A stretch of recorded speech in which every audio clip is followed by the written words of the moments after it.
ہمارے پڑوسی ملک بھارت اور پاکستان کے تعلقات بہتر کرنے کے لیے 2001 میں پرویز مشرف کا خیال تھا کہ اب دوستی بڑھانے اور دشمنی ختم کرنے کا ایک نیا باب شروع کرنے کی ضرورت ہے۔ ایٹمی ہتھیاروں سے لیس دونوں ملک دو جنگیں اور ایک تنازع میں آمنے سامنے آ چکے تھے۔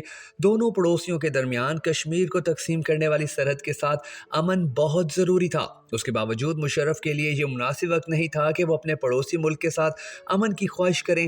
انڈیا نے مشرف کو 1999 میں کارگل کے لڑائی کا ماسٹر مائنڈ سمجھا اور شک ظاہر کیا کہ اسی سال انڈین ایئر لائن کے طیارے کے اغوا میں جنرل مشرف اور ان کی فوج کا ہاتھ تھا۔ اکتوبر 1999 کی بغاوت، جس میں مشرف نے اس وقت کے وزیر اعظم نواز شریف کو ہٹا دیا تھا، اس نے بھی انڈیا کو چوکنا کر دیا تھا۔ پرویز مشرف نے اپنی یادداشتوں میں بتایا کہ انہیں 2001 کے شروع میں انڈین ریاست گجرات میں آنے والے زلزلے کے بعد برف پگھلانے کا موقع ملا۔ دہلی میں پیدا ہونے والے جنرل مشرف نے اس وقت کے انڈین وزیر اعظم اٹل بہاری واجپئی کو تعزیت کے لیے ٹیلی فون کیا اور ادویات سمیت امداد بھیجی۔ انہوں نے دعویٰ کیا کہ اس سے برف پگھل گئی تھی اور انڈیا کے دورے کے لیے ملاقات کی دعوت بھی ملی۔ اپنی یادداشتوں میں سابق پاکستانی وزیر خارجہ خورشید محمود قصوری ان واقعات کا تھوڑا سا مختلف احوال بیان کرتے ہیں۔ انہوں نے کہا کہ دل کی تبدیلی میں واجپئی کے نائب ایل کے ایڈوانی نے مشرف کو مدعو کرنے کا خیال پیش کیا۔ ان کا خیال تھا کہ انڈین وزیر اعظم کی طرف سے اس کا خیر مقدم کیا جائے گا۔ شمالی شہر آگرہ میں واجپئی اور مشرف کے درمیان جولائی 2002 میں 2 روزہ سربراہی ملاقات میں بڑا ڈرامہ ہوا۔ دونوں رہنماؤں اور ان کے وزرائے خارجہ کے درمیان طویل ملاقاتوں کے نتیجے میں مشترکہ معاہدے پر پہنچنے کے لیے 2 کوششیں ہوئیں۔ اس سے مشرف کو مزید غصہ آ گیا اور وہ غصے میں اٹھ کر چلے گئے۔ مشرف نے بتایا کہ وہ آگرہ سے روانہ ہونے سے پہلے رات گئے واجپئی سے ملاقات کرنے گئے تھے۔ میں نے انہیں 2 ٹوک الفاظ میں کہا کہ لگتا ہے ہم دونوں سے اوپر کوئی ہے جو ہم پر غالب آنے کی طاقت رکھتا ہے۔ میں نے یہ بھی کہا کہ ہم دونوں کی تذلیل ہوئی۔ مشرف کی یادداشت کے مطابق واجپئی بے ساختہ وہیں بیٹھے رہے اور میں ان کا شکریہ ادا کر کے وہاں سے چلا گیا۔ پرویز مشرف کا خیال تھا کہ واجپئی اس لمحے کو سمجھنے میں ناکام رہے اور تاریخی موقع ضائع کر بیٹھے۔ انڈیا نے اس کانفرنس کی ناکامی کا ذمہ دار مشرف کو قرار دیا۔ واجپئی کے وزیر خارجہ جسونت سنگھ نے اس وقت کو یاد کرتے ہوئے کہا کہ مشرف نے واجپئی کے ساتھ اپنی اہم ملاقات کی صبح انڈین صحافیوں کے ساتھ غیر رسمی ناشتے کی میٹنگ کر کے ماحول سازگار نہیں رہنے دیا تھا۔ کچھ شرکاء نے آف دی ریکارڈ کی جانے والی اس گفتگو کو ریکارڈ کیا تھا اور یوں یہ ویڈیوز انڈین میڈیا تک پہنچ گئیں۔ اس ملاقات میں شریک ایک ایڈیٹر نے کہا کہ ایک نجی میٹنگ کو عوامی تماشے میں تبدیل کر دیا گیا تھا۔ جسونت سنگھ نے اپنی یادداشتوں میں لکھا کہ مشرف نے بہت کھل کر بات کر دی تھی۔ انہوں نے کہا کہ مشرف کارگل کے ماحول پر پڑنے والے منفی اثرات کو سمجھنے سے آری تھے، جبکہ اس طرح کے ماحول میں واجپئی ایک نئی شروعات کی پیشکش کر رہے تھے۔ جسونت سنگھ نے لکھا کہ اجلاس میں مشرف نے وضاحت کی کہ وہ کس طرح مسئلہ کشمیر کو حل کرنا چاہتے ہیں اور کہا کہ پاکستان کی طرف سے کوئی دہشت گردی نہیں ہوئی۔ انہوں نے کہا کہ ایسا لگتا تھا کہ مشرف کسی بھی طرح کسی معاہدے تک پہنچنے کی جلدی میں تھے۔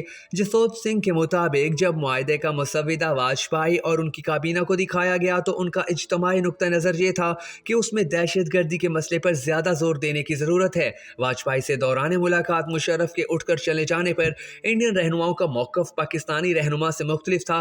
جسونت سنگھ کے مطابق انہیں انڈیا کے وزیر اعظم واجپئی نے بتایا تھا کہ ملاقات میں مشرف بولتے گئے اور میں چپ بیٹھا سنتا رہا۔ آگرہ سمٹ کا سب سے بڑا سبق یہی تھا کہ تشہیر کے ذریعے دونوں مخالف ممالک کے درمیان مذاکرات کا طریقہ درست نہیں۔ اس طرح کی سفارتی ملاقاتیں فوجی طور طریقوں سے مختلف ہوتی ہیں۔ لیکن اسی سال کے بعد مشرف نے لکھا کہ انہوں نے نیپال میں ایک علاقائی سربراہی اجلاس میں واجپئی کو حیران کر دیا جب وہ میز کے سامنے گئے اور واجپئی کی طرف مصافحے کے لیے اپنا ہاتھ بڑھا دیا۔ ان کے مطابق واجپئی کے پاس کھڑے ہونے اور مصافحہ کرنے کے علاوہ کوئی چارہ نہیں تھا۔ واجپئی نے جنوری 2004 میں ایک سربراہی اجلاس میں شرکت کے لیے پاکستان کا دورہ کیا اور فریقین نے عمل کو آگے بڑھانے کا فیصلہ کیا۔ تاہم واجپئی کی پارٹی اس سال ہونے والے انتخابات میں شکست کھا گئی۔ ستمبر میں مشرف نے اقوام متحدہ کے سربراہی اجلاس کے موقع پر نیو یارک میں نئے وزیر اعظم منموہن سنگھ سے ملاقات کی۔ سن 2005 میں وہ دونوں ممالک کے درمیان کرکٹ میچ دیکھنے کے لیے انڈیا آئے تھے اور دونوں رہنماؤں نے عمل کو آگے بڑھانے اور مسائل کا آؤٹ آف باکس حل تلاش کرنے پر اتفاق کیا تھا۔ کئی ماہرین نے انڈیا انڈیا کے ساتھ ڈیڈ لاک ختم کرنے کے لیے مشرف کے 2006 کے کشمیر پر 4 نکاتی منصوبے کو قابل عمل قرار دیا۔ اس مستقبل کے منصوبے میں پاکستان کو انڈیا کے زیر انتظام کشمیر پر اپنے دعوے سے پیچھے ہٹنا شامل تھا۔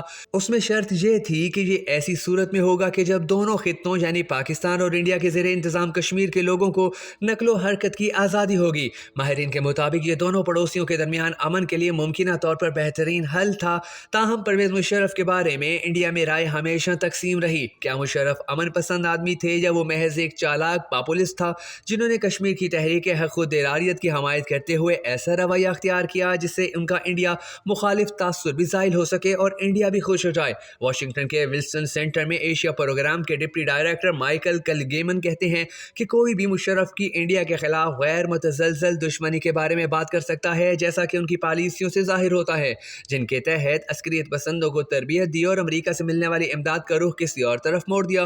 ان کے مطابق اس سب کا مقصد انڈیا کو ہدف بنانا تھا۔ ان کے مطابق ہمیں یہ بھی نہیں بھولنا چاہیے کہ وہ کسی بھی پاکستانی رہنما سے زیادہ انڈیا کے ساتھ امن معاہدے کے قریب پہنچ چکے تھے۔ کچھ دیگر واقعات نے اس سارے ماحول کو سازگار نہیں رہنے دیا۔ ان کے مطابق اگر 2008 میں ممبئی پر دہشت گردانہ حملے نہ ہوئے ہوتے اور 2007 میں مشرف کو اقتدار سے بے دخل کرنے والی جمہوریت پسند تحریک کا آغاز نہ ہوتا تو مشرف انڈیا کے ساتھ بہتر انداز میں امن معاہدہ کر سکتے تھے۔ اگر ایسا ہو جاتا تو آج ہم مشرف کے میراث کے بارے میں بہت مختلف گفتگو کر رہے ہوتے۔